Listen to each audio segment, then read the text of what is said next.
Հարգելի նախագահող, ազգային ժողովի հարգելի պատգամավորներ, կառավարության հարգելի անդամներ, հարգելի ներկաներ, սիրելի ժողովուրդ։ Վերջին 7 տարիներին մենք առաջնորդել ենք Հայաստանի Հանրապետությունը։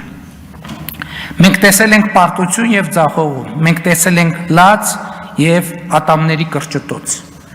մենք տեսել ենք ողբերգություն և ցասում,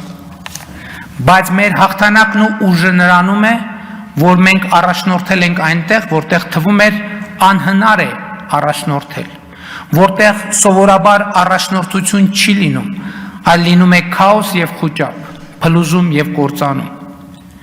Մենք առաջնորդել ենք և զուգահեռ իրական պետություն, իրական անկախություն և հետևաբար ազատություն, բարեկեցություն, երջանկություն ունենալու հնարավորություն ենք փնտրել մեր հայրենիք պետության,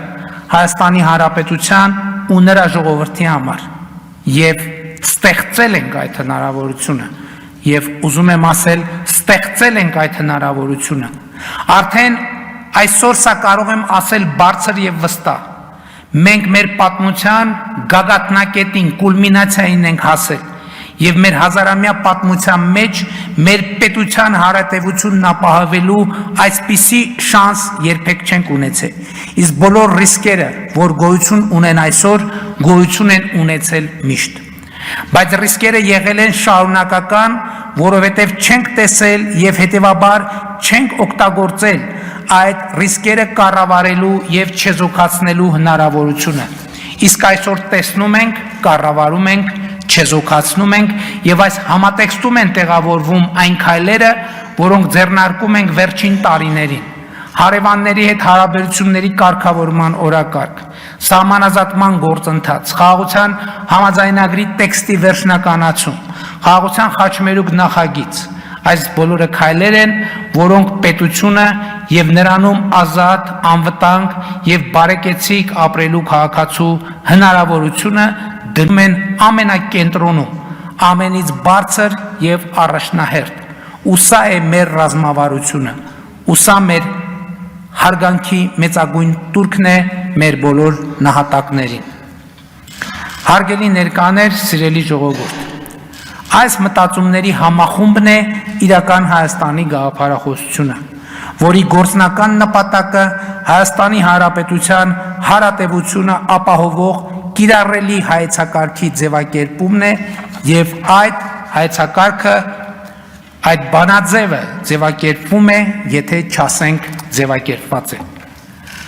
Այսօր Հայաստանում սկսվել է հեղափոխություն, որը եթե ոչ առավել, առնվազն նույնքան կարևոր է, որքան 2018 թվականի ժողովրդական ոչ բռնի Թավշյա հեղափոխությունը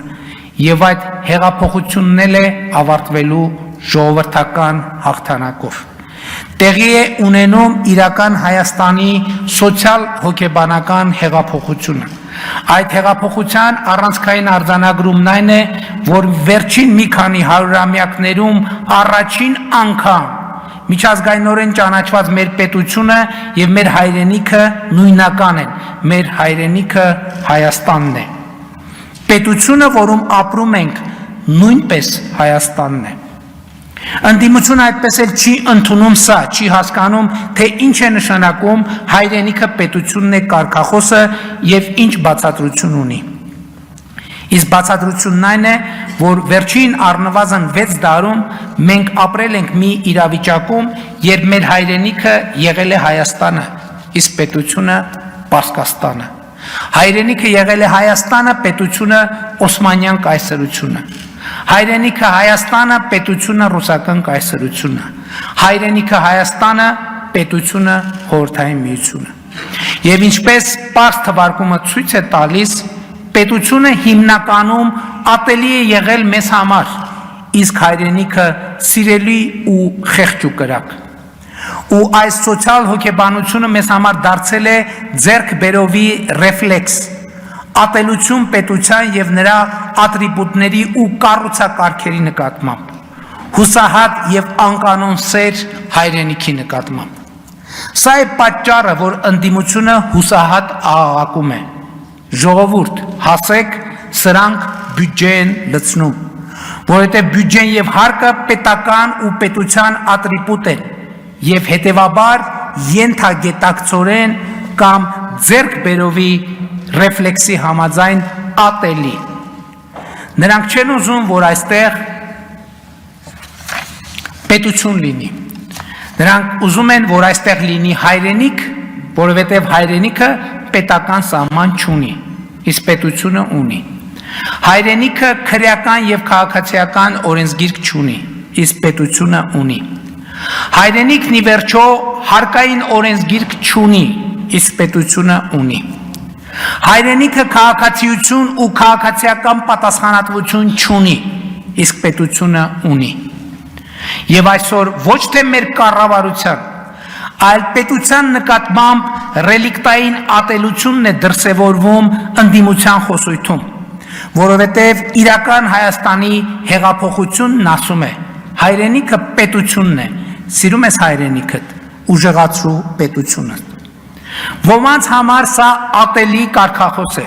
որովհետև կենացային հայրենասիրությունը գործնական եւ ամենօրյա հայրենասիրության փոխարինելու հրամայականի առաջ է կանգնեցնում բոլորիս, որովհետեւ մեզ դուրս է դնում Սան Ստեֆանոների եւ Բերլինների կոնֆերանսներում թղթե շերեփով դռների տակ կուչ եկած ուրիշների կողմից մեր ճակատագրի որոշմանը սպասողի կարգավիճակից ու մեզ պարտադրում է սեփական կարգավիճակը որոշողի բարդ, դժվար, երբեմն աներևակայելի, բայց հայրենիք պետությունը, նրա հարատևությունը, նրա քաղաքացիների անվտանգությունն ու բարեկեցությունը որպես նպատակակետ ունեցող որոշումներ։ Եվ այո, 2018 թվականից մեր բոլոր ռազմավարական որոշումները եղել են այդպիսին, եւ այո, դրա շնորհիվ այսօր մենք պետություն ունենալու այնպիսի շանս ունենք, որ չենք ունեցել երբեք ու ասում եմ ամենապատասխանատու կերպով։ Ինչ է պետք անել ուրեմն այդ շանսը օգտագործելու համար։ Նախ պետք է հաղթահարել պետության նկատմամբ այդ ռելիկտային մնացորդային ատելությունը, որ ձեռքբերովի ռեֆլեքսի նման ուղեկցում եւ առաջնորդում է մեզ։ Եվ սրան զուգահեռ պետք է ամեն ինչին նայել պետական շահի տեսակետից, ընդունելով եւ ճանաչելով այդ շահի գերակայությունը։ Իսկ պետական շահը, ինչպես առիթ ունեցել եմ ասելու, տնտեսական զարգացումն է, որովհետև միայն տնտեսական զարգացմամբ է հնարավոր իրագործել այն հայեցակարգը, որ պետությունը քաղաքացու բարեկեցության գործիք է, այն ըմբռնմամբ, որ բարեկեցության մեջ մտնում են կենցաղային ապահովությունը, առողջությունը, ազատությունը, արդարությունը, անվտանգությունը։ Միայն տնտեսական զարգացման միջոցով է հնարավոր ապահովել կենցաղային ապահովություն, առողջություն, ազատություն, արդարություն, անվտանգություն։ Իսկ տնտեսական զարգացման համար հարկավոր է խաղաղություն եւ օրինականություն։ Իսկ այս ամենը ապահովելու համար հարկավոր է կրթություն եւ աշխատանք։ Աշխատանք եւ կրթություն։ Սա է ողջ բանաձևը։